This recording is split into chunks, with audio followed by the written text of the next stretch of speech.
Vihari municipal committee की मुबैना गफलत लापरवाही का मुंह बोलता सबूत। खानेवाल रोड नज़ government technical college 5 marla scheme road पर वाक़ कई महीनों से गंदगी के ढेर उबलते हुए गटर सीवरेज का निज़ाम दरहम भरहम नज़र आता है।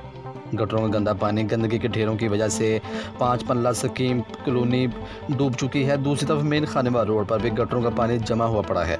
म्यूनसिपल कमेटी की गाड़ियां शहर से कूड़ा ठार कर 5 मरला स्कीम रोड पर फेंक कर चले जाते हैं। म्यूनसिपल कमेटी के अफसरान अपनी ड्यूटी टाइम पूरा समझकर आते हैं और चले जाते हैं।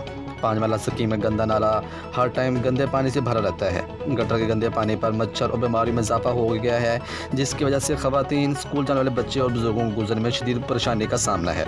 इंतजामिया सिर्फ फोटो सेशन तक महदूद है। अहले इलाका ने DCV head captain retire Waqas Rashid से फौरी नोटिस लेने का मुतालबा किया है। मज़ीद खबरों और तफसीलात के लिए देखते रहिए पासबान लाइव न्यूज़ HD।